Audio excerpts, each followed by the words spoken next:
Tonight, the Ghana Bar Association has reignited a fierce national debate with a fresh plea for the reinstatement of embattled Chief Justice Gertrude Araba Torkonoo, citing the spirit of reconciliation. Now, the call was made during a memorial service marking 42 years since the brutal murder of 3 High Court judges.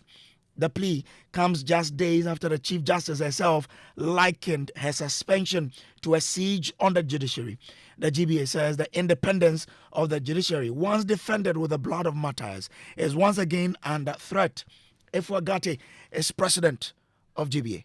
The Ghana Bar Association, as well as other legal associations, both local and international, such as the Commonwealth Lawyers Association, Commonwealth Magistrates and Judges Association, and Commonwealth Legal Education Association, as a matter of principle, have made their voices heard on the ongoing process for the removal of the Chief Justice of Ghana, Her Ladyship Justice Gertrude A.S. Torkonoo.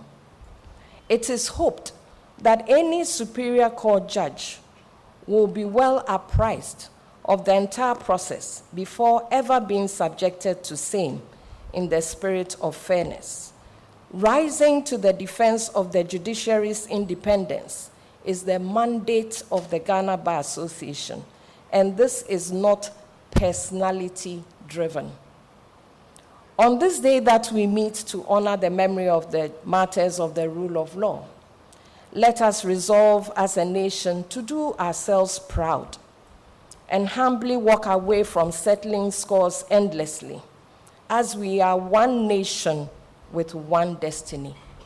The Ghana Bar Association reiterates its call to insulate the judiciary from any interference whatsoever. They stand for justice, and they should administer justice to all persons, including themselves. We are confident that in the spirit of reconciliation, all the various calls made for a reconsideration of the suspension of the Chief Justice in the circumstances, as it sets a poor precedent, will not go unheeded. We yearn for peace and strive for justice. So that's the president of GBA, Efwagate, there. Now, Engineer Kobene Japan, whose father was one of the slain judges, didn't hold back, calling the attempt to remove the Chief Justice an outright assault on the judiciary. He believes the process should never have begun in the first place. On a day like this, I mean, it's impossible not to identify with the struggles of the sitting Chief Justice. You know, because the judiciary is one of the 3 legs of our democracy. And the executive changes every 4 years, the legislature, the same thing, but the judiciary remains the bulwark of our democracy. And so we don't want to see any unnecessary interference in the work of the judiciary. And the Constitution is quite clear. I mean, if you have to remove a Chief Justice, then there has to be a commission of a grave offense. And in fact, what surprised me is the fact that they are faceless petitioners. I mean, I've heard of something called, is it Shining Stars? I'm told it's not even registered. I don't know them, we don't know them. And one Daniel Ofori. And what I've listened to so far, the details, don't convince me that it passes the test of being grave enough to remove the Chief Justice of the Republic of Ghana. So that's my personal view. Says, the suspension should be reconsidered. Is this something you add your voice to? I think it shouldn't have started in the first place. It should not have passed the desk of the President. He is the one who can read the petition first and decide whether it's worth moving into the level of the Council of State. I think from what I've seen and what I've heard from the Lord Chief Justice's own press conference, I mean, these are very minor infractions that should not occasion the removal of a person so important in the governance of our country. And you're not careful, it may constitute a certain assault on the judiciary, which we all a day like this reminds us of. So it's something that is worrying. I pray and hope that he listens to the appeal made by the Ghana Bar Association, because for me this shouldn't have started in the first place. Do you have any views on how this can be remedied at this No, I'm not a lawyer, so I don't want to venture into those areas. I just hope and pray that good sense prevails in our country, that we work together as one, and we may have different opinions on how the country should be governed, but at the end of the day we have one country, and we need to protect the sanctity of our country, and the judiciary is an institution that we all have to support and strengthen, not to decimate.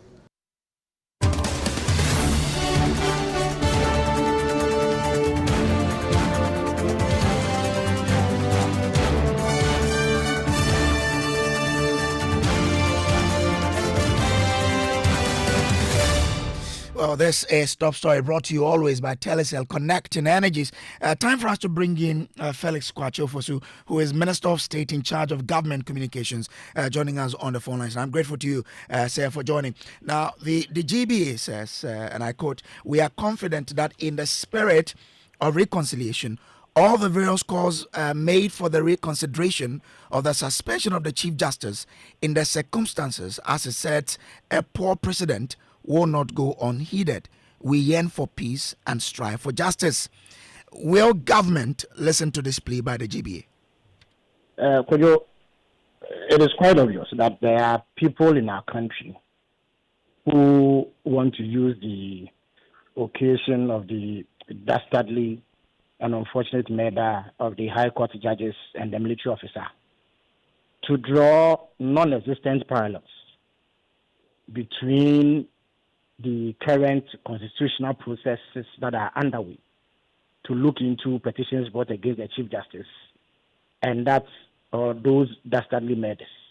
Otherwise, I do not see how even the most tenuous linkage can be established between the two situations to warrant the sort of commentary that we are having today.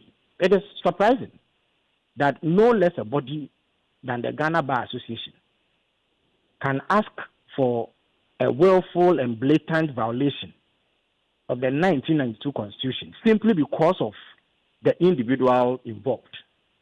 We run a country where the principle of equality before the law underpins justice delivery.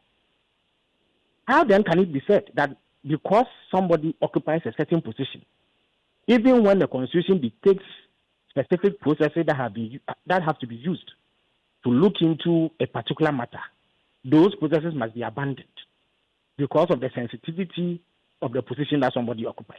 I don't think that it is proper. The Ghana Bar Association for quite some time now have tended to behave like a political organization, constantly rehashing and towing the lines of the new patriotic party without regard to fact and substance. And on a day like this, where there should be sober reflection on the happenings of 1982, people think that these emotional appeals must trump constitutional order. There's a reason why the Constitution is in place. All to it. So nobody to engage in one activity or the other that allegedly violates Ghanaian law and run behind the sensitivity of their office to insist that due process must not be followed. And as I had cause to indicate last week, Wednesday, in the immediate aftermath of the Chief Justice's press briefing, President Mahama has acted purely based on constitutional injunction. And there's nothing that he has done that is extra constitutional or undermines the 1992 Constitution. Also, I fail to see how undertaking this constitutional exercise endangers Ghana's peace or justice in any way. I would argue that, in fact, if we get to a juncture where no matter one's position in Ghana, you can be subjected to due process, it will mean a triumph for governance in this country. And that is where we need to aspire to. Everybody in Ghana, including the president of this republic, is subject to the Constitution. And if he engages in activity that is deemed contrary to the Constitution, he must be taken through it. The same applies to the Speaker of Parliament. The same applies to the Chief Justice, to ministers, to all public office holders. But don't so you... these calls that the GBA consistently makes is completely at variance with their mandate. Don't you This agree is not with... the sort of language we should be hearing from the GBA. They are essentially saying that justice should have the blindfold that it has removed simply because of who is involved, and that justice delivery or due process has to be dispensed on the basis of who is involved. I don't think that we can accept that kind of narrative. The caution they are throwing here is, and I want to quote, it says, let us resolve as a nation to do ourselves proud and humbly walk away from settling scores endlessly, as we are all one nation with one destiny. And as Kwabena Jejepon posted there, that's the allegations he has heard. I mean, if you look at the person involved, the head of the judiciary, do they amount to subjecting the head of the judiciary to the process that she's going through? First of all, does it lie in Kwabena Jepon's mouth to determine the outcome of this case? He's not determining. The Constitution asks all of us to respect the confidentiality associated with this process. Others can go out and blatantly violate the Constitution and receive approbation from the Ghana Bar Association, the body made up of lawyers that is supposed to be the vanguard for the rule of law and due process in this country. How is that acceptable? How can we reconcile this position with what the GBA is supposed to stand for? In any event, what precedent is the Ghana Bar Association president talking about? Should we have a precedent where, based on who you are, the law does not act? Is that the precedent she wants to set? In any event, it is not the first time that office holders occupying offices that are set up by the Constitution have been taken through disciplinary processes. The GBA was in Ghana when Salvador was removed. What was their position on the matter? At that time, what precedents did they think that had been set? Or is it because that the NPP was in power and President Akufo-Addo did it starts well with them? Okay. But the moment an NDC government comes into power, even when the Constitution is obeyed, they say it should not be obeyed. How can we tolerate this sort of duplicity? Okay, stay with me. Let me bring in lawyer Frank Davis. He is the chairman of the Constitutional and Legal Affairs Committee of the NPP. I'm grateful to you, sir, for joining. Now, if the president or the government should heed to the call by people who say, let's reconsider the suspension, wouldn't it amount to the president sidestepping the Constitution? Good evening to your cherished listeners and esteemed viewers, and thank you for having me. But I would have thought that on this occasion you introduced me as a senior member of the Ghana Bar Association. Okay. Why chairman of? Let me introduce you as a senior member of the GBA. So Sure. Why? I'm a senior member of the Ghana GBA. Bar Association. Yes, That's fine. So fine. Yeah. Honestly, sometimes I would expect that my colleague, government minister of communications, will rather sometimes tone down his language a bit. This haughty language, and always trying to downplay the GBA. I think does not lie in his mouth. I mean, it's unfortunate that he refers to the GBA as a political wing, as a wing of the NPP. I think it's rather unfortunate. And, those statements, those remarks should not be coming from him. He's a minister of state, for God's sake. He should not be making this sweeping statement. The GBA, there is no other bar association in Ghana apart from the GBA. And there are lawyers in the NDC. So what does he mean by saying that the GBA is a wing of the New Patriotic Party, just to throw in the spokes and make the kind of comments he made? In the first place, if he takes time to listen to what the GBA president said, he will not be making the statements he's making. The GBA is not in any way sidestepping the constitutional process. Nobody is complaining about the process being undertaken now, because I said once and I repeat, the Chief Justice of the Republic of Ghana cannot, by any stretch, stop any person at all, a Ghanaian, a citizen of this country, from bringing petitions against her for her removal. That is set and cast in iron and stone. So nobody is disagreeing with what has happened. But if he listened, the GBA president said that she would wish that the appeals, I don't know about them, she stands in a position of knowledge, that the appeals that have been made thus far, and she mentioned a number of associations connected with the law, the appeals that have been made, she would rather that the president would take a consideration of those matters, and if he can, suspend the proceedings or suspend the removal, of the Chief Justice. In what way is the GBA foisting his opinions or this statement on the president? I mean, you see, sometimes when we are analyzing issues, I mean, you analyze them, taking into consideration all the nitty-gritties, all the ramifications of what we say. Well, Mr. Davis, they are not foisting it on the president, but I'm asking that if the president should go ahead and listen to the calls for him to reconsider the suspension, I'm asking, since you know the Constitution better than me, won't it amount to the president sidestepping what the Constitution mandates him as a president to do? I've already told you that what the president is doing is not a deviation from the Constitution. It is an appeal. The president can elect to do it. He can elect not to do it. I mean, it's a simple matter. It is simple. When? I mean, the people have gone through trials. People have suffered imprisonment in this country by due process and all that. And the president has exercised, not President Mahama alone. Many other presidents have exercised their pardon of clemency. So, what is it? Is it something new? In any event, it's only an appeal. It is only an appeal. Yes, there's a constitutional process going on. But why? Are we not Ghanaian? So if the president does that, then what? The whole country will come to a standstill? People believe it will set a bad precedent. That is why I'm saying it is just an appeal. It is just an appeal.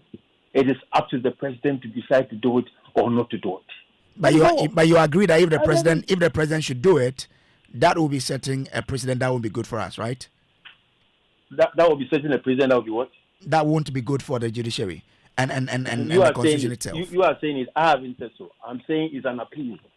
It's an appeal to the president. It is up to him to either do it or not do it. If he does A, we can speak to A. If he does B, we can speak to B. At this stage, we haven't gotten there. Okay. It's just an appeal. Okay. Felix, once it's an appeal, and I mean, as people say, the law was made for humans, will it be out of the way if the president considers that, well, the Chief Justice can return from suspension as the process still goes on? Is this something possible that the president may consider? Yes, Kojo, first of all, that claim is misplaced. The appeal itself is misplaced. And so let me also rebuff this attempt by Mr. Davis to cast my submissions in the mode of some haughtiness. There was nothing haughty about what I said. As for criticism of the GBA and their inconsistencies and what appears to be partisan stances over different matters, it is a valid criticism. And everybody who has lived in this country over the years appreciates what I'm saying. When they first made their call, they came under intense public scrutiny because of what people perceive to be selectivity in the matters that they tend to follow. That's why I posed the question as to how come that when President Akufo-Addo was in power and he went through the same processes, albeit slightly different, to remove Charlotte Osei from power on the basis of incompetence and stated misbehavior, there was no such call from the GBA. When Madame Lauren Lante, the former Shrat commissioner, was taken through similar processes by President Mahama and removed from office for stated corruption and incompetence, the GBA was not heard from. Why are they making exception for the Chief Justice? That is the question that I tend to pose. It is a legitimate question that the GBA must answer. But the point is that what Mr. Davis and the GBA are asking for is not something that the president can do because there is no provision in the Constitution for that. At this stage, it is out of the hands of the president. Only the committee that he set up can determine whether the Chief Justice returns to post or not. The president does not have anything to do with it anymore, where the president has gotten. And the GBA knows this. So why are they calling for something they know the president cannot do? Why are they insisting that constitutional provisions should be set aside? Simply because they are the ones making the call now. initially, when this matter broke out, the GBA issued what many considered to be a balanced view when they said that the law should be respected and that due process should be adhered to. Then, upon pressure from elements within the MPP, you have evidence. You have evidence to that effect. Pardon me. You have evidence to the effect that they were pressured by elements. We all know where they stand politically. They were the main driving force behind the resolution, and this was widely discussed. It's not a secret anymore. They publicly voiced those positions. We all heard them.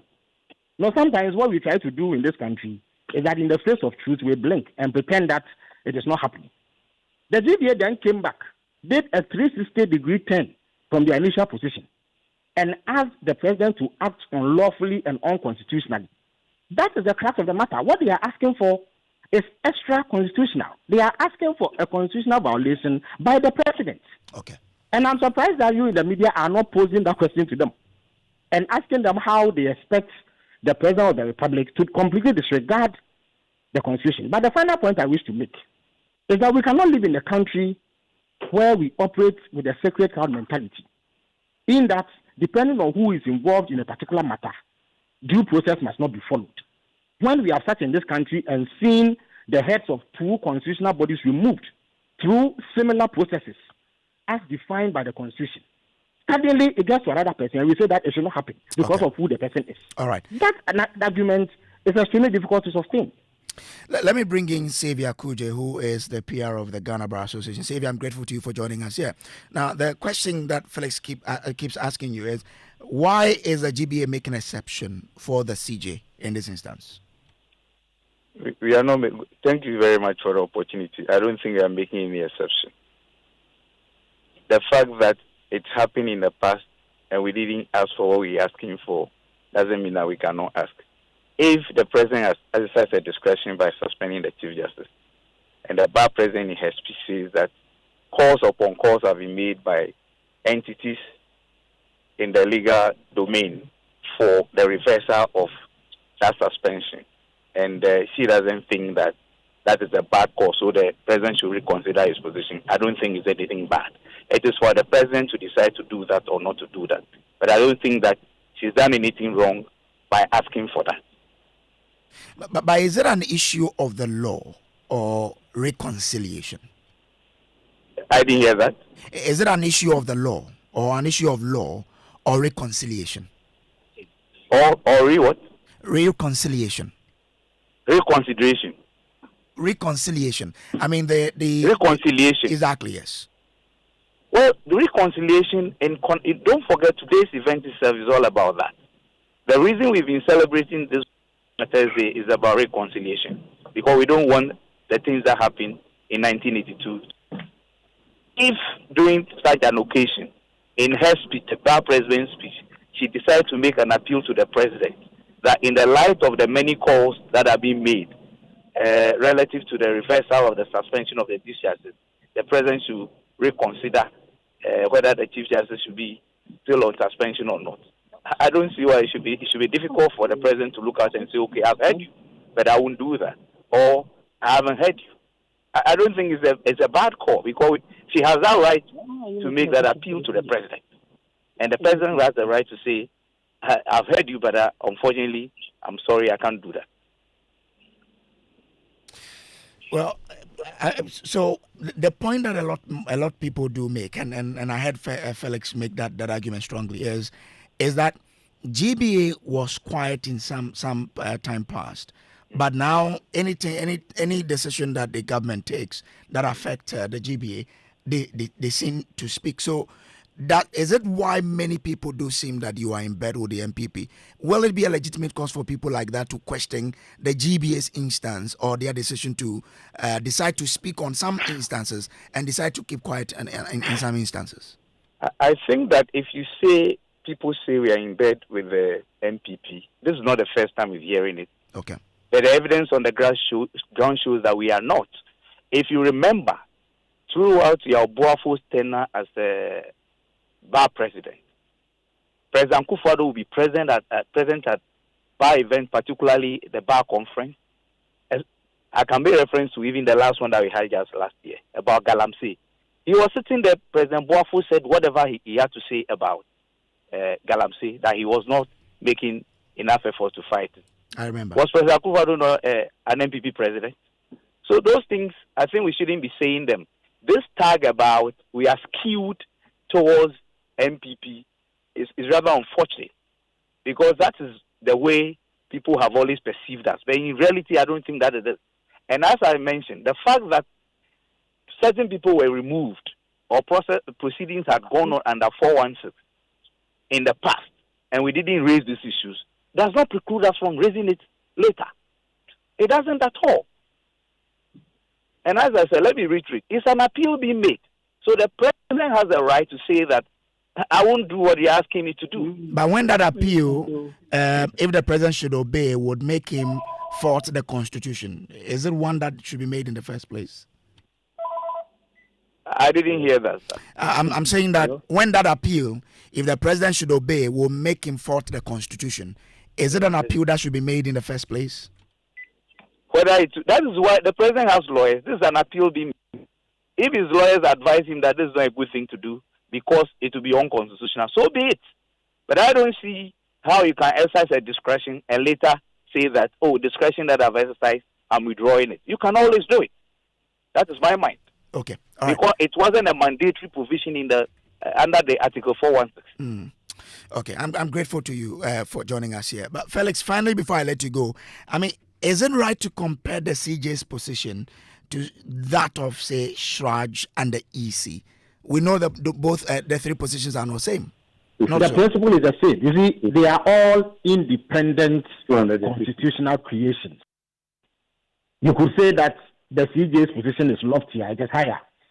She is the leader of the third arm of government.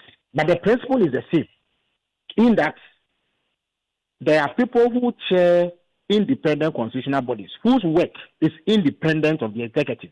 It is government. And therefore, the processes to remove them is clearly defined in the Constitution.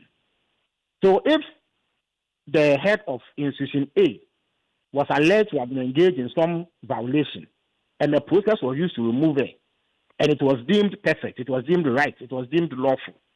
If the head of institution B was alleged to have engaged in some infraction, and due process was used to remove the person, when it gets to the head of institution C, and due process is used in order to ascertain whether there is basis to remove the person or not, I don't think that you can say that it should not happen simply because of the person involved.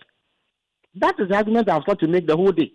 It will be a terrible precedent to begin to apply the law selectively, depending on who is involved. In fact, the reason why the symbol for justice is blindfolded is that she is supposed to be colorblind. So it doesn't matter who you are. Okay. So the Ghana Bar Association that subscribes to a profession that has this sort of symbol. The symbol of the Ghana Bar Association is two scales, which requires balance. It means that what you do for A must be done for B. How can that same association ask for the scale to be tilted in favor of one person against the other? That is the irony of the situation that we are confronted with. I'm grateful to you, Felix Ofosu-Kwakye, for joining us here. I'll give the last bite to you, lawyer Frank Davis, before we go. I mean, do we still have Frank Davis on the line? Yes, I'm here. Great. Yes. So let me give the last bite to you. You've listened to Kojo, you've listened to, the government side. What do you make of what's happening? Yeah. You see, Felix should not be comparing mangoes with apples, same way comparing oranges to pineapples. I mean, he cannot put the Shraj Commissioner and Loretta Lamte, the Shraj Commissioner Loretta and the Charlotte EC Commissioner Charlotte Osei on the same scale as the Chief Justice. I think that is very, very disrespectful. The Chief Justice is the head of the Judiciary, the third arm of government. And I think he should respect that. You see, and stop making those comparisons. In any event, is it any fatal that because the GBA did not say this yesterday, it cannot say that today? I mean, I find no logic in that analysis. That because something happened yesterday, you didn't say it, because then when it happens today, you are forever gagged from saying it. I mean, come on. We have one country, Ghana, to deal with. In any event, I have not seen any of the petitions. But the petitions that have been bandied around, that have been thrown into the public space, the kinds of things that are being said without any rebuttal from government, are these petitions which should call for the removal of the Chief Justice? Come on, are these petitions which should call for the removal of the Chief Justice? The Chief Justice sits on a case with a panel. All right. And when a decision is made by that panel, she is to take the flak for that decision. Okay. Don't let us go into those matters. I'm grateful to you. Lawyer Frank Davis is a senior member of the Ghana Bar Association. It's now time for us to bring you Newsnight.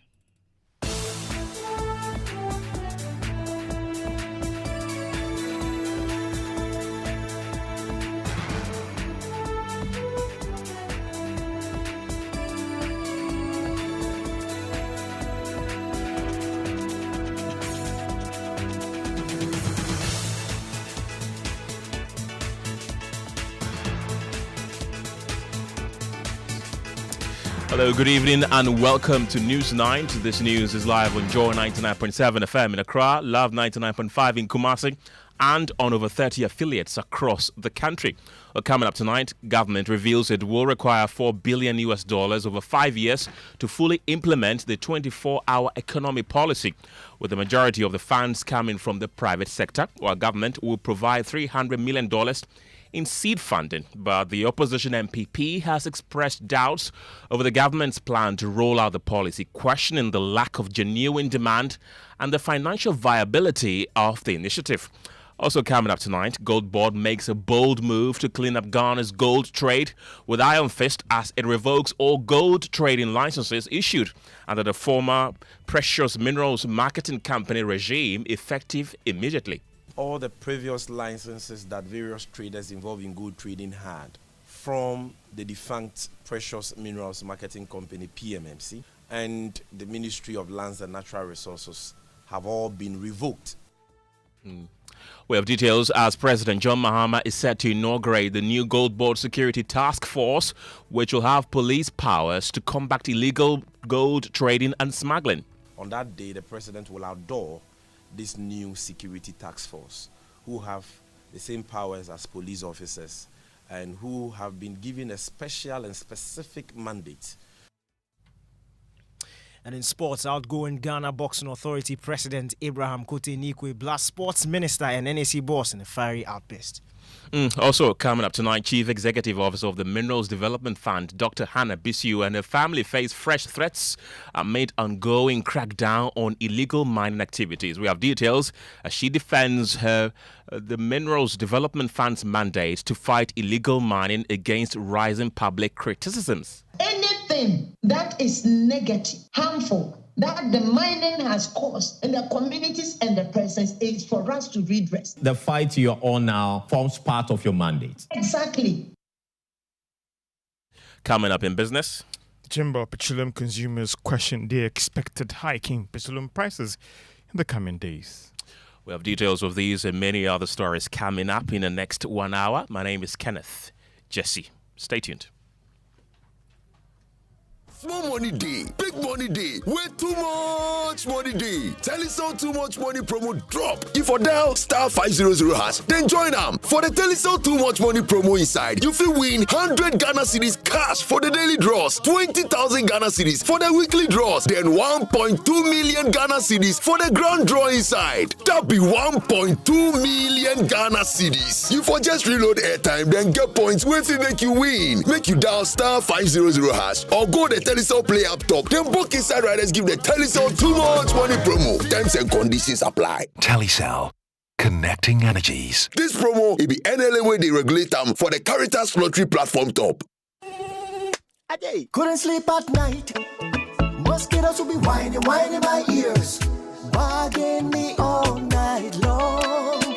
Till I got a remedy.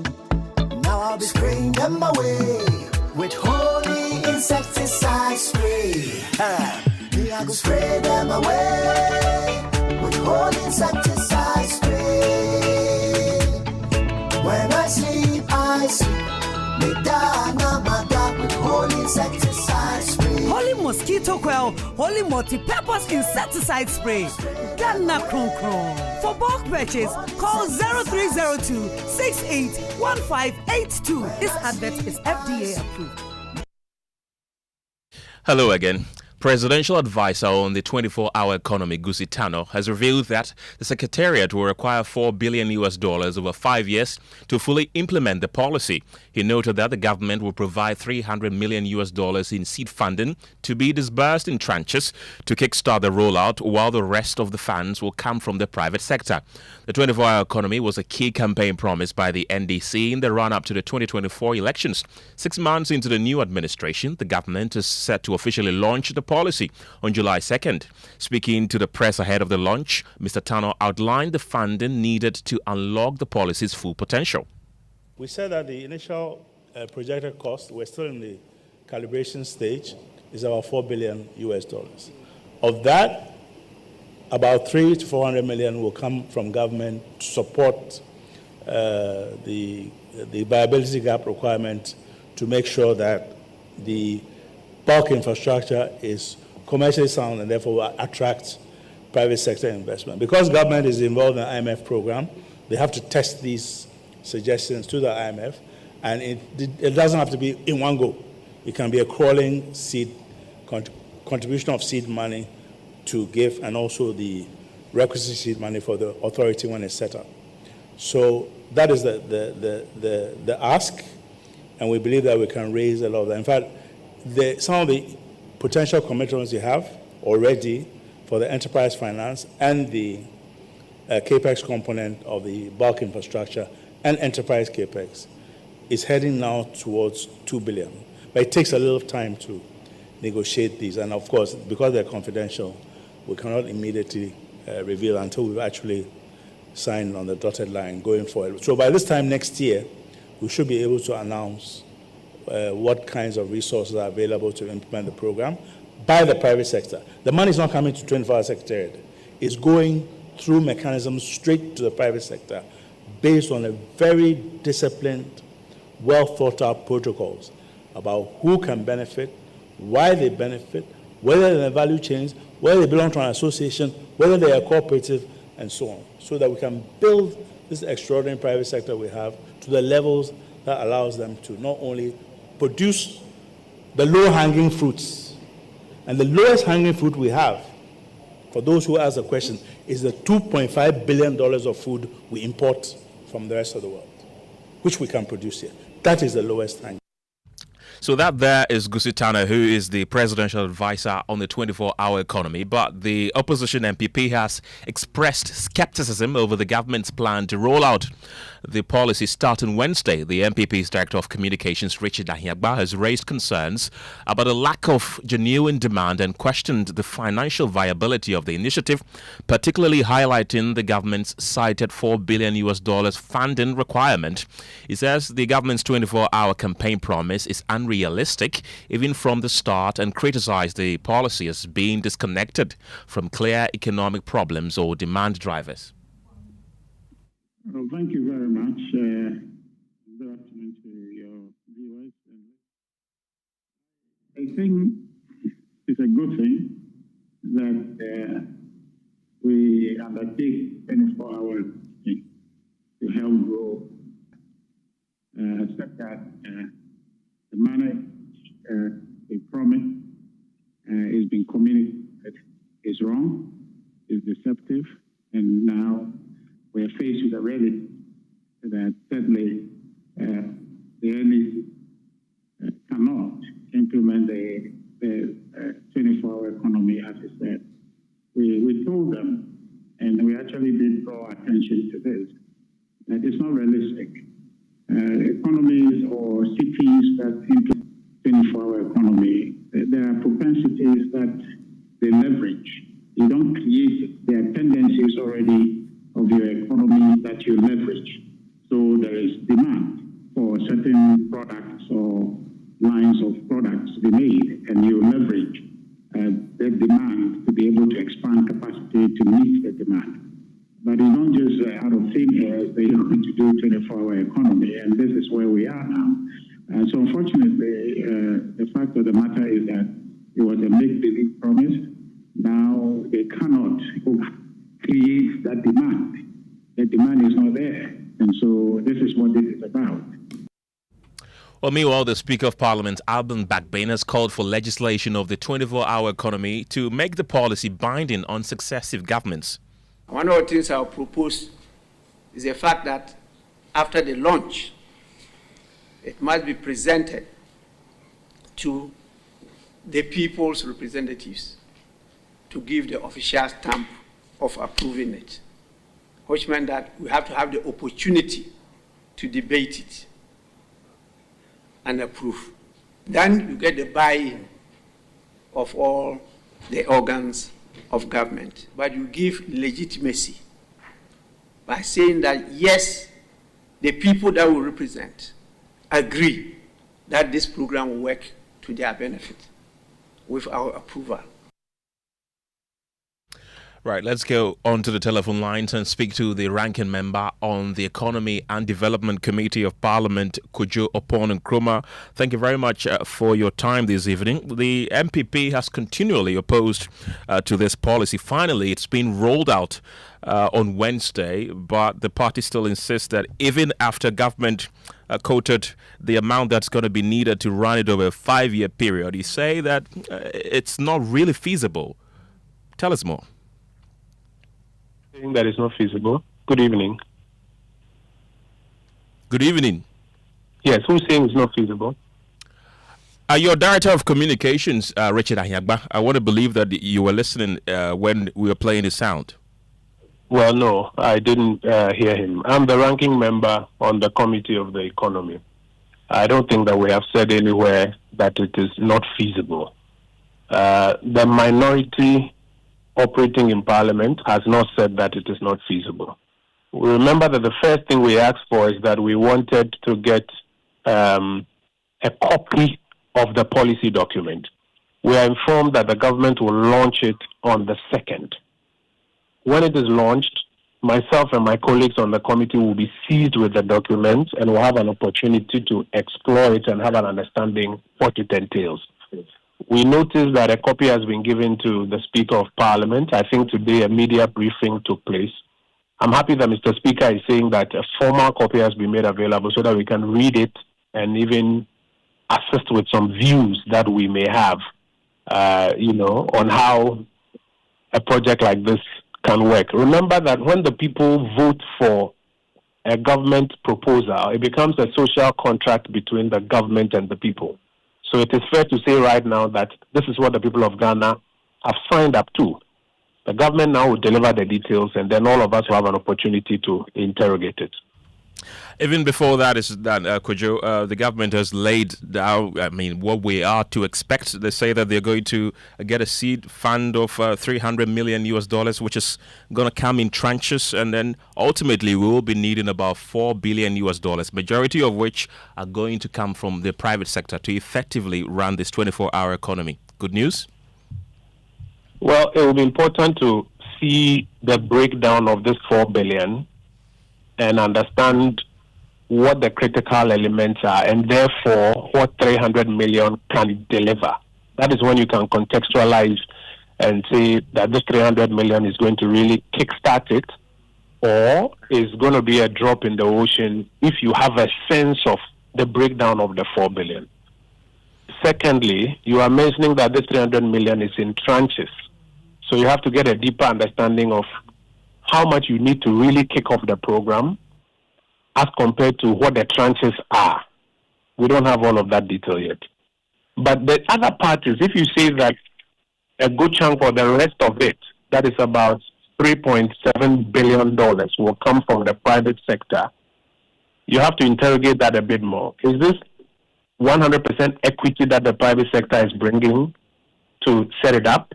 Or this is supposed to be PPPs, where the private sector is going to fund some of the government incentives? Because remember, the government is going to supposedly provide some incentives that will make the private sector respond. So this 3.7, what is it? Is it the private sector equity to set up? And I ask that question because you recall that when we came up with one district, one factory, it relied heavily on private sector bringing 100% equity to set up. You can't control how the private sector will respond. So you can set your targets hoping the private sector will come on board. And if they don't come on board, then you have lags in delivery on your social contract. So again, it will be important to examine this 3.7 billion component that they say is private sector and have clarity. Is that equity, or that is PPP, or that is even debt to government for government to use in funding what government has to do to make it happen? But I think one of the things that everybody will be looking forward to will be the milestones in this program. So in 6 months, what are we going to see? What is the measurable evidence of success of the program in 6 months, in 1 year, in 2 years? By the time this administration is done, in 5 years, 10 years. Again, you want to see that. So we are hoping to see the document, and then we can do our work as members of parliament, for example, on our committees, to interrogate and to raise the issues that can be raised to ensure that it succeeds. Because remember, it has been voted for by the people. Right. Our task is to ensure that collectively we work together for it to succeed.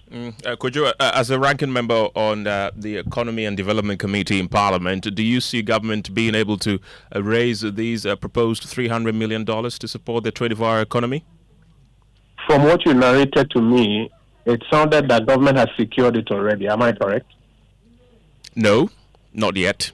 Okay, so they are saying they are now going to raise 300 million. Exactly.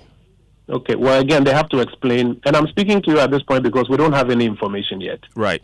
So they have to explain, is that 300 million loan? Is that 300 million grant? Is that 300 million FDI? Or they are asking the banks to come in? What is it? Is it equity from the banks or debt from the banks? We have to understand all of that. Okay. As of now, we don't understand any of those yet. Right, and briefly, I want to pick your thoughts on what the Speaker of Parliament, Alban Bagbin, has said when Gusitano paid a courtesy call on him. He said that there should be a legislation for the 24-hour economy to make it a policy binding on successive governments. Do you support that? I think that's putting the cart before the horse, because we first need to see the 24-hour economy policy and the programs under it. And then we can make a determination whether or not it is even legislatable. Is it something, because for example, the 1D1F program that we came up with was not necessarily as a program legislatable. The incentives, you could legislate the incentives because they needed parliamentary backing, tax waivers, etc. You could legislate some of those ones. So first, I think it's important to get the document. Where I agree with Mr. Speaker is where Mr. Speaker says that the document must be brought for the representatives of the people to see it, right, even possibly debate it, and give it the blessing of Parliament. That is parliamentary approval for the policy. Remember that the minority has been asking that several programs have been launched by the government. They haven't brought the policies to Parliament. Okay.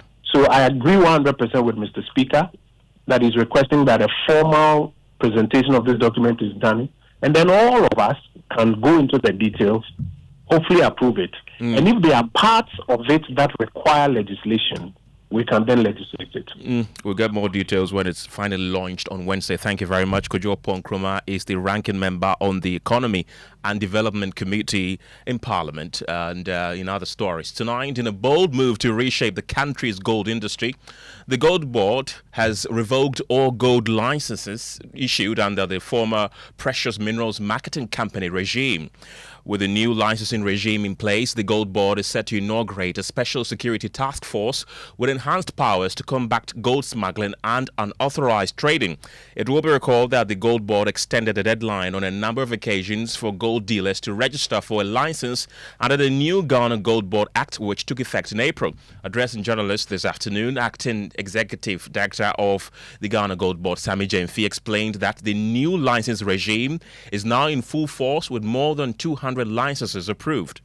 The new Gold Board licensing regime has taken full effect. and that effective immediately, only a Ghanaian who has gone through the lay-down due process and has been issued with a license by the Ghana Gold Board can legally engage in gold trading in Ghana. What that simply means is that if you are not licensed by the Ghana Gold Board, you are committing a crime if you buy gold or you engage in any form of gold trading. All the previous licenses that various traders involved in gold trading had from the defunct Precious Minerals Marketing Company, PMMC, and the Ministry of Lands and Natural Resources have all been revoked by the Ghana Gold Board Act, and we will no longer continue to respect those licenses. So whereas we allowed various stakeholders to buy gold, to trade gold with their previous PMMC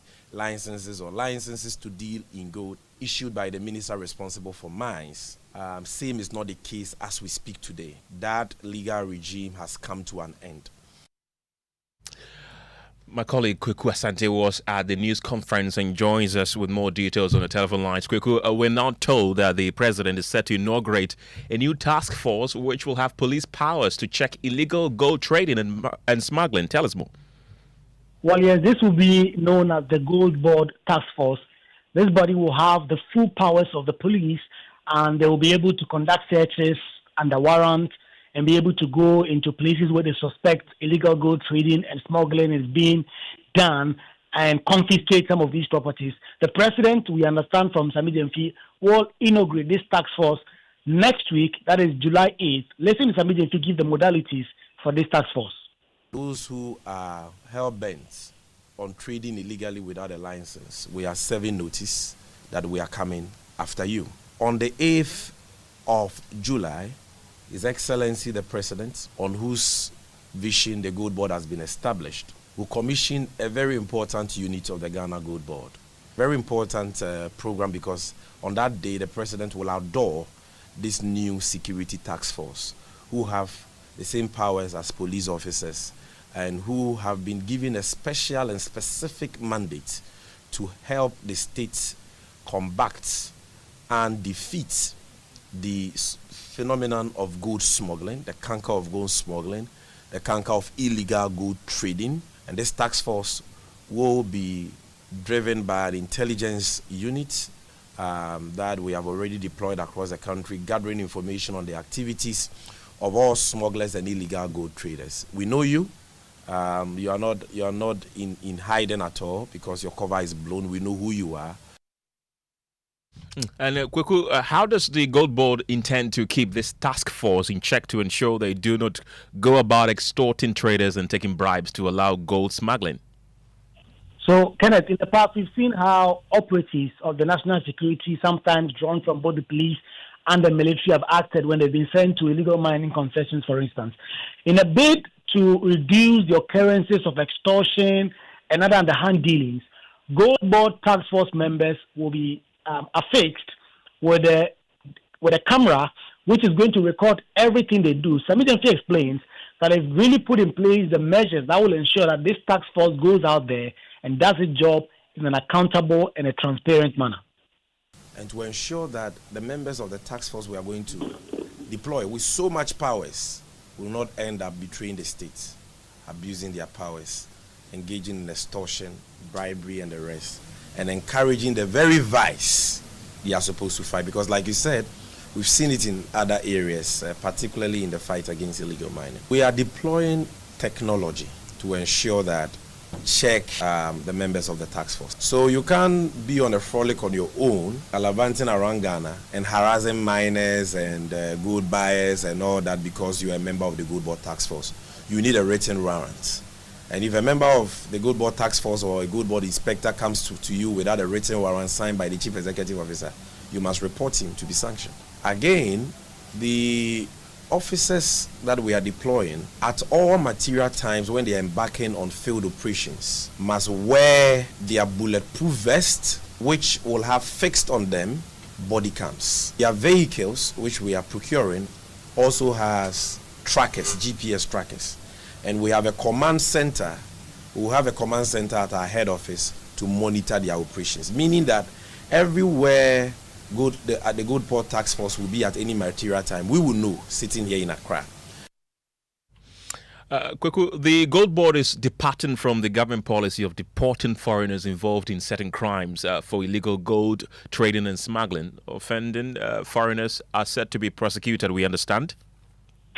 Yes, Kenneth, you will recall that the Interior Minister announced a couple of weeks back that the government policy now was that if foreigners engaged in certain crimes, including internet fraud and engagement in illegal mining, among others, the policy is to deport them and not to prosecute them. It appears Gold Board is clear to depart from that. They say that foreigners who are not allowed under the Act to trade in gold locally, engage in such activities, or try to smuggle gold, they will be arrested and they will be dealt with in terms of the full force of Ghanaian law. Here, they will not be deported. Because foreigners are not allowed to engage in gold trading anymore. I think that has become a broken record. Everybody knows that. Most of the foreigners have complied with the law and have left. Others are still hiding in their rooms in Kumasi and Obuasi and other places, and we have picked intelligence on them. And in the coming weeks, you see us raiding most of their hideouts and arresting them and seizing their gold and so on. And this time around, we are not going to deport any foreigner. We are going to make sure that we prosecute the matters to the very end. Because if Ghanaians will be prosecuted, then the situation cannot be different for foreigners who brazenly oppose the law. Well, you're still listening to Newsnight on Joy 99.7 FM in Accra and our affiliates across the country. You can be a part of the conversation. Send us a WhatsApp on 055-11-11997. Let's bring you more stories tonight. As the Chief Executive Officer of the Minerals Development Fund, Dr. Hannah Bisiu, has revealed fresh social media threats against her and her husband amid ongoing crackdown on illegal mining by the fund. Dr. Bisiu has, in the last few weeks, led series of operations to clamp down on galamsey in forest reserves, especially in the Ashanti region. Well, you will recall her recap of a harrowing encounter with armed illegal miners who held her team hostage for hours at Bui Subinso 3 weeks ago in a latest engagement with the media during a community engagement at the Atatem in the Adansi Asokwa district of the Ashanti region, where she revealed that some unknown persons have begun splashing her photos, those of her husband, on social media with threats. Nana Yojima has more. The Minerals Development Fund was established to ensure improvement in the standard of living within mining communities. The indiscriminate mining of gold in these communities continue to deny indigents of their livelihoods. My plantain farm is ready for harvest, but I am unable to go there because the miners have taken over the area. Dr.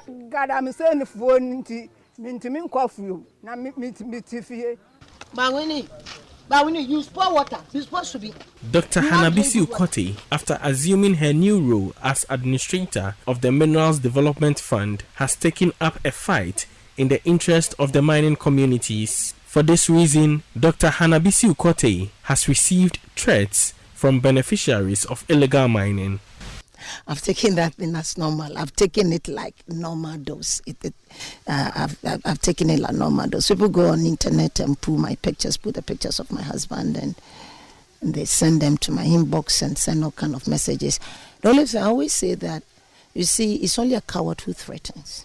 Period. But the administrator is unfazed by the threats, partnering an operation to rescue the Atatem Basic School from being destroyed by illegal miners. But if you threaten me for a good cause and I sit back, then I'll stop being a patriot. And I always say this. I grew up in Cuba, and they say patria muerte venceremos. Is the motherland or death we win hasta la última gota de sangre, to the last drop of blood. And the Cuban will tell you that primero hundirnos que render nuestro país. You should first sink Cuba as an island before they give up their country. So this is our country. This is what to know. We've seen schools, we've seen children. Some of these villages are hanging. For Joy News, Nana Yojima, Kumasi. And Dr. Bisiu has also been defending her fans' mandate to clamp down on Galamsey in response to public criticism over whether or not the Minerals Development Fund has any legal backing to also form a task force. Well, the police have also been making a number of arrests over the weekend, including a number of foreign nationals. And my colleague Erastus Saridonko has been on that beat for us and joins us with more. Erastus, run us through details of what the police has been up to so far. Well, so far, from the weekend until date, the police have been very busy.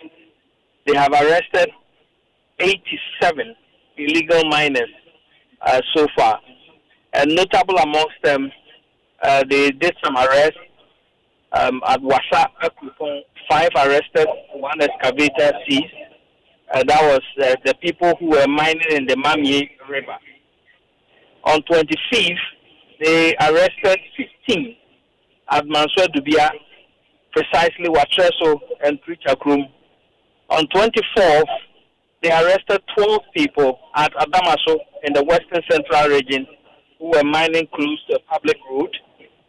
And on 18th June, they arrested 44 people who were mining in the Ankobra, and over 100 Shamfan machines were destroyed in Takwa as well.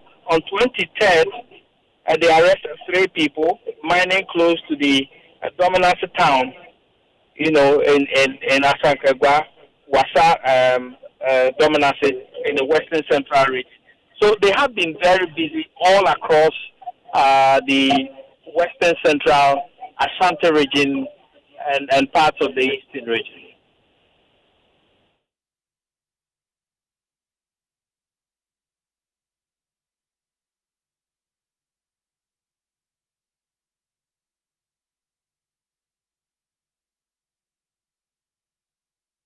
Thoughts on the clampdown by the various agencies so far?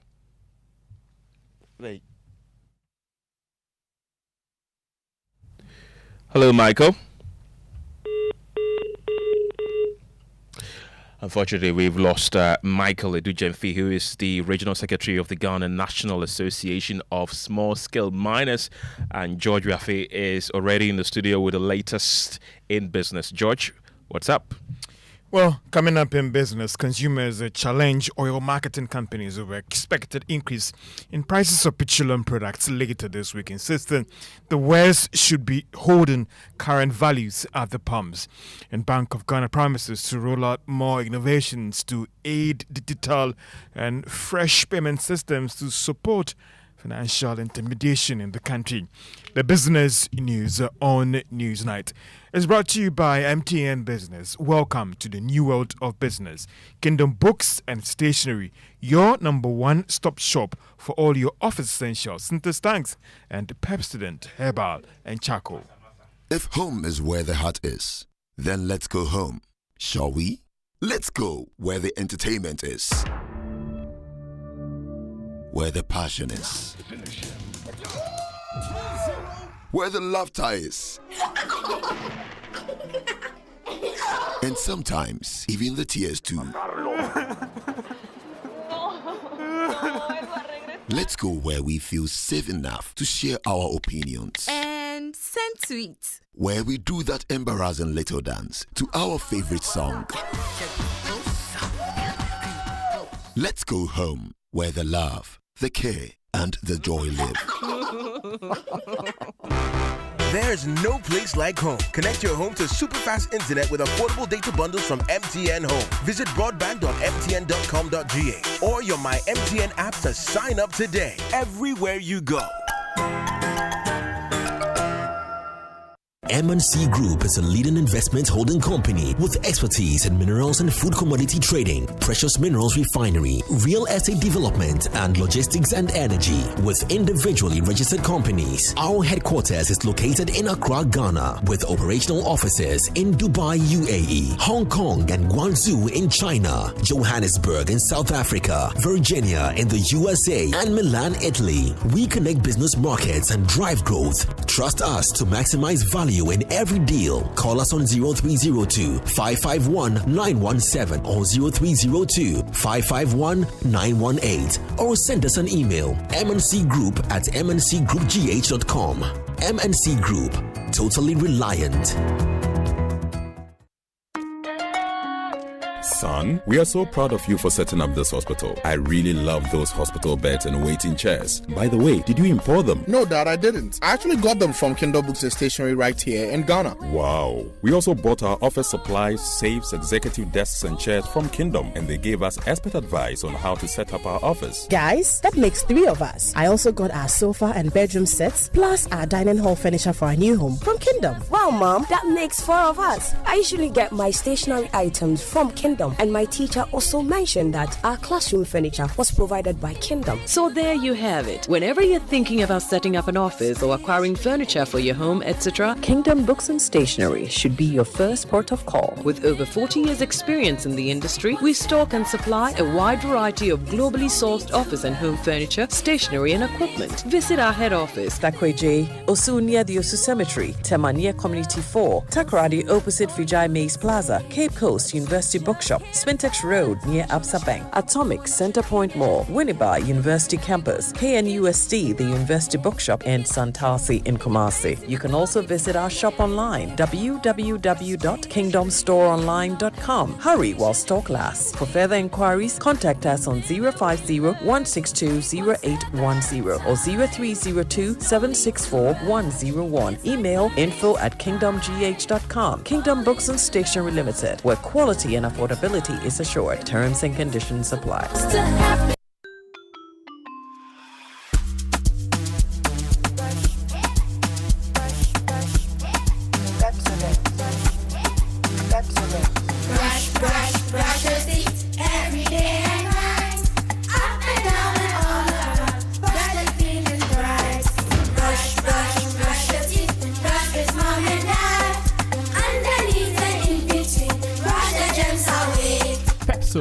Cavity protection. This advert is FDA approved.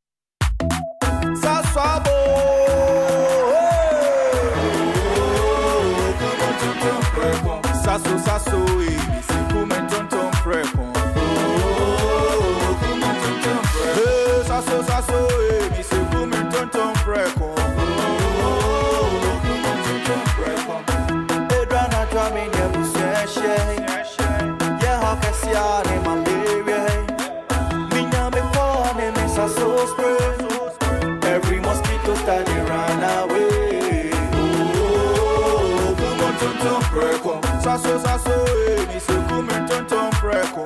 Oh, come on, tonton preko. Sasso, come tonton preko. Nani shamne die demonstronko. This advert is FDA approved. Now you're welcome back to Business on News Night, and let's now settle for the details. Now, the Chamber of Petroleum Consumers is raising serious concerns over the expected increase in prices of petroleum products. Now, it follows the announcement by the Chamber of Oil Marketing Companies revealing that we should expect as much as 5% for prices of some petroleum products. The Executive Secretary of the Chamber, that is Duncan Amwa, says current market data shows that we should see prices rather being kept unchanged at the pumps. We at COPEC expect the market to absorb. We are not expecting prices to go up as is being reported. There could be some stability. Stability in the sense that you have a market that as of the current window, which expires midnight today, some should have gone down completely. They couldn't. And so you already have very high prices at the pumps. And so for a window that we are exiting, for which we should have seen a decline of some averages of 3, 4, for which some could not go down. If you are entering a new window and you are getting about 1 and 2% for the product, our expectation as COPEC is that there will be rather stability at the pumps for products across board than seeing an upward adjustment. Dr. Opon is right when he says that indeed international market prices have gone up, but these are still within the current window projections. And that is the Chief Executive, the Executive Secretary of the Chamber of petroleum consumers. Now, the incoming president of the African Export and Import Bank, that is George Lombe, has promised some serious reforms to trade finance in the Africa region. The incoming president disclosed this to Joy Business in an exclusive interview after he was elected by shareholders at the bank's annual general meeting in Abuja, Nigeria. Extraordinary for the African continent. And extraordinary for the support that we have from the shareholders that allows us to do the things that they ask us to do. People say we do not have their protection. Transforming Africa's trade, change the nature of Africa's trade, take it out of commodities, process it, change the direction of the trade, multiply the direction of the trade. And that is the incoming president of the African Export and Import Bank, Afrexim Bank, that is George Lombe. Two other stories, and one of the many challenges facing the growth of small businesses in Ghana is the access to affordable capital. Now, speaking to Joy Business on the sidelines of the MSME Day celebration, Accra, acting head of business and commercial client at Stanbic Bank, Diana, that is Kolabio, emphasized the need for stronger partnership and development agencies to help unlock affordable financing for small businesses.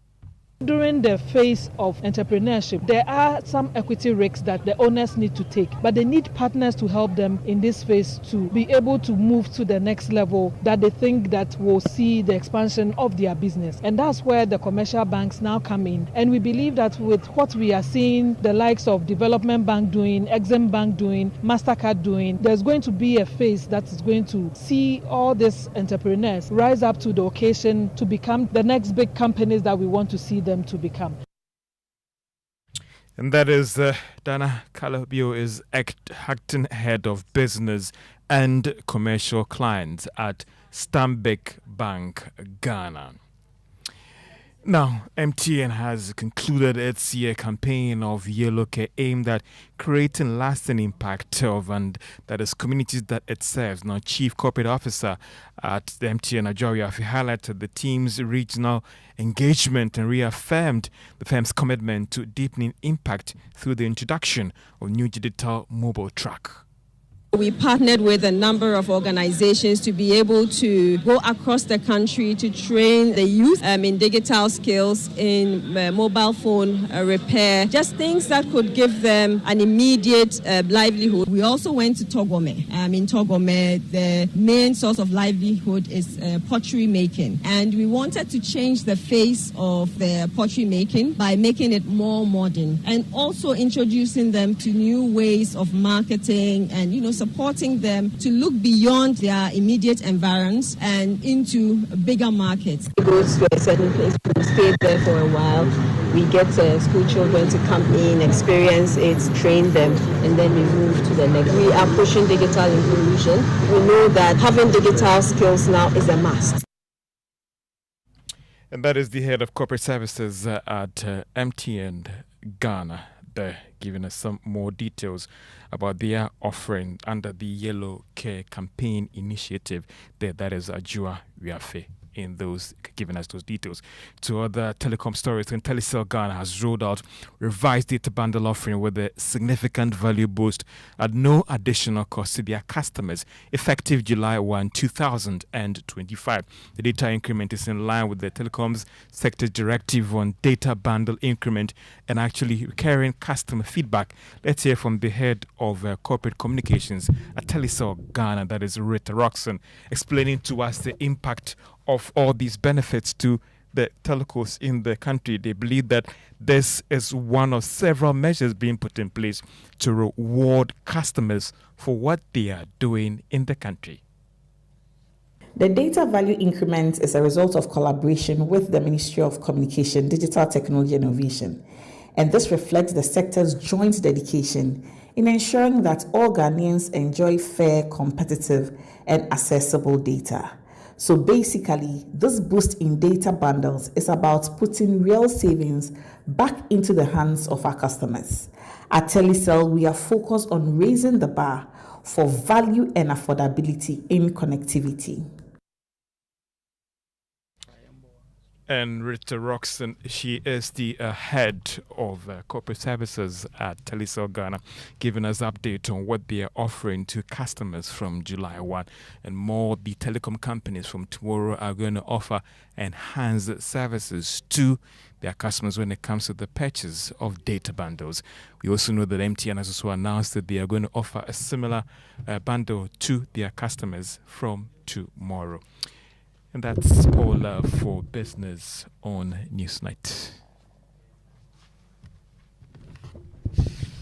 Let's do some sports now. And the former president of the Ghana Boxing Authority, Abraham Kojo, has explained that his respect for President John Mahama and the National Democratic Congress was a key factor in his decision to step down. Nikwe initially tendered his resignation via WhatsApp last Wednesday, citing personal reasons.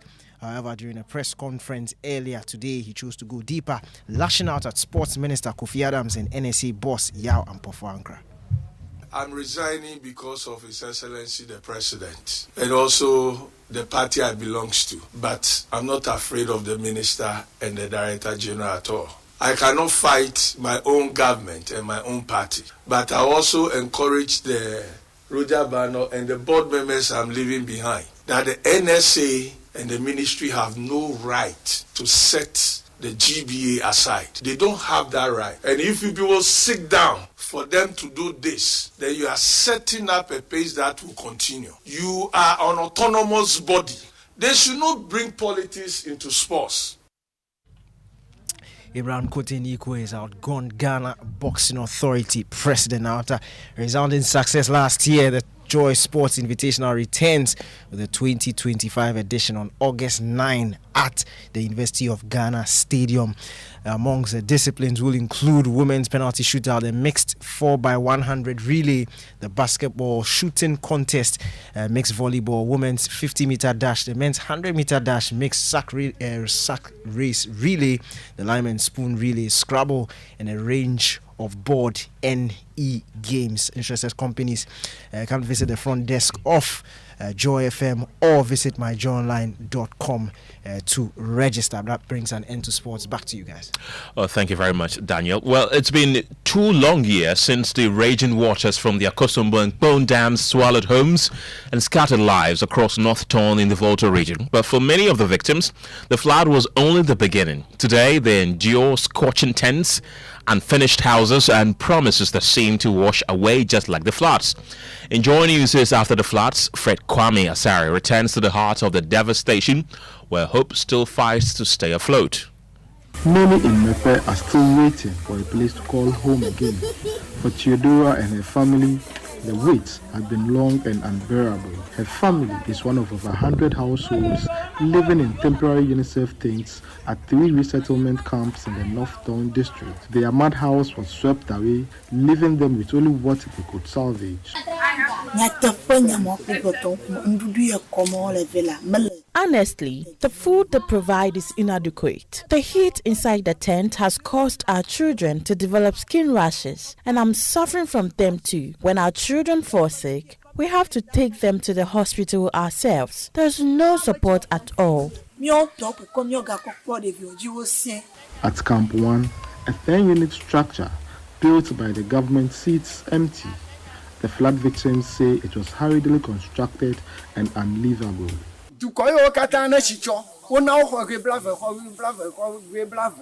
They gave all other flood-affected communities a 20-room unit structure. But Mepe's population is larger than those communities. So why allocate the same number of rooms to us? They constructed the buildings in just 2 weeks.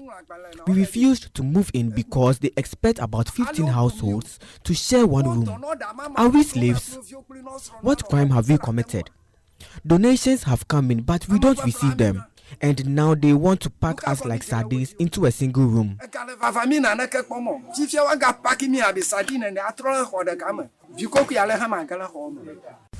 The government's resettlement project remains incomplete, but concerns are growing over the cost and quality of the new housing units. They are putting up 20 rooms, which is 2 bedrooms, a kitchen, no toilet, no bath, small 6x6 posh. Do you want them to stay or to sleep? And they are laying it without mortar joint. When you push it with your hand, the whole thing will collapse. And this building alone, when I tell you the cost of it is reaching 1 million Ghana cedis. It's about 800,000 Ghana cedis for these 2 bedrooms alone. Why is the government wasting money in somebody's pockets? Please compensate the victims so that they go to their homes and leave the camps for you. For these victims, it is not just about shelter, it is about dignity, security, and a chance to rebuild their lives. They are not asking for much, just a home that is safe, decent, and truly theirs. They should give us the money to build our own houses. We won't accept the idea of 11 people sharing one room. We don't understand why government will spend 800,000 Ghana cedis on building those shelters. They should give us the money so we can build our own houses. We will buy land on higher ground and put up something ourselves. Over 1 year after the floods, they are still waiting, but for how much longer? From Mepe in the Northdown district of the Volta region, my name is Fred Kwame Asari for Joy News. And the glow of the spotlight may have dimmed, but for some finalists honored at the 2025 Joy News Impact Makers Awards, the real impact is only just beginning. Let's hear from some of the award winners.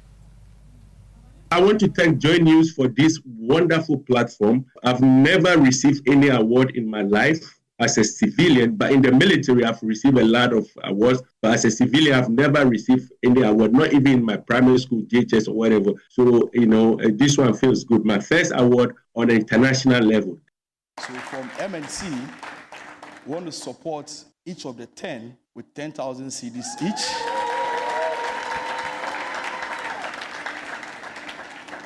It is not much, but looking at what they are doing, I want to employ each and every corporate person to give back. If we all give back to society like this in our own small way, I believe it will lessen the burden of government.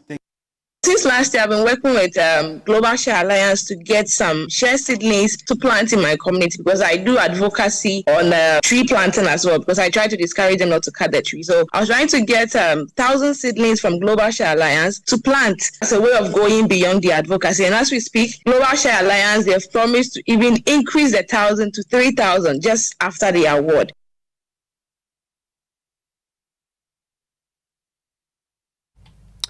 You're still listening to Joy News, News Night here on Joy 99.7 FM and our affiliates across the country. Well, the much anticipated 2025 National Science and Maths Quiz has kicked off today with regional qualifiers. We begin in the Western region where Archbishop Porter's Girls Senior High School, Kwame Nkrumah Senior High School and Impoho Senior High School are facing off this afternoon in what promises to be a thrilling contest.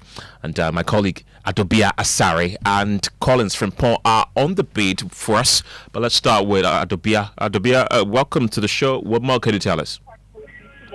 Well, Archbishop Porter won in the first contest of the first day in the Western Regional Qualifiers of the 2025 National Science and Maths. We were in the league right from the first round to the fourth round. They won with 73 points. And then Amenfi Senior High School, Senior High School, and Sakwa Senior High School also emerged winners in the subsequent contest.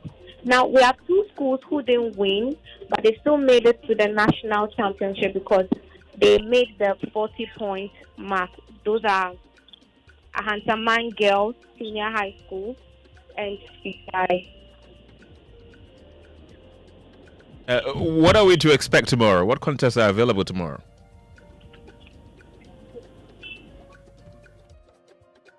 Away from the Western region, let's head to the Bono region where my colleague Collins Frimpong is also covering the Bono regional qualifiers. Collins, what has been happening in the Bono region? Ken, so when you come to the Bono region today, we had 4 separate contests over here, and it's been able to, or we've had 4 schools who have already qualified for the finals.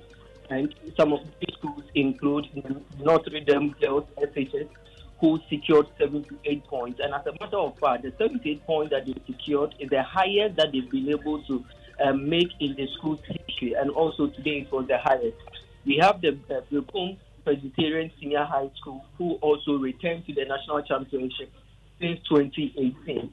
And when you go to the Methodist Senior High School Technical School in Brekum, they also impressed across all 4 rounds, finishing with 38 points to top the contest to mark their second appearance at the national championship. Their debut one was in 2023, and this will be their second time. And the last contest, which happened, which ended about 30 to 40 minutes ago, was Doma SHS, where they secured 38 points to qualify for the regional finals and also the national championship in October. So we have 4 contests that has happened in the Brno region. Tomorrow we are expecting 1 contest for the Brno region. Then we will move to the Ahafo region, where we also have 3 contests to happen. So in total we will have 4. And tomorrow, Sunyani, which is hosting the contest, the Brno and the Ahafo contest. Sunyani SHS also be featured. All right, Collins Frimpong, thank you very much for bringing us update. Let's read a few of your messages you have been sending to us. This is from Francis in Accra. He says, in fact, it is very appalling to hear from MPP's Richard Ahiagba condemn the 24-hour economy policy the youth are waiting for. Did MPP, when introducing free SHS policy, bring it to Parliament before they want the NDC to bring theirs to Parliament? And this one also is from Nana Akuamwa Boating in Ablekuma Central, who says, on this day, as we celebrate Martyrs Day, I will still urge the President to reconsider his decision on the suspension of our Chief Justice, Torkonoo, as this attempt will not in any way protect the sanctity of our judiciary. And the last one is from Sherry Giovanni in the Volta region. She says, I think the 24-hour economy won't stand the test of time, looking at the amount involved and the seed money that the government is bringing on board, which is woefully inadequate, creates the impression in our mind that this won't stand the test of time. Thank you very much for bringing us those messages. But that's how we end News 9 tonight. My name is Kenneth. Gyasi, thanks for listening.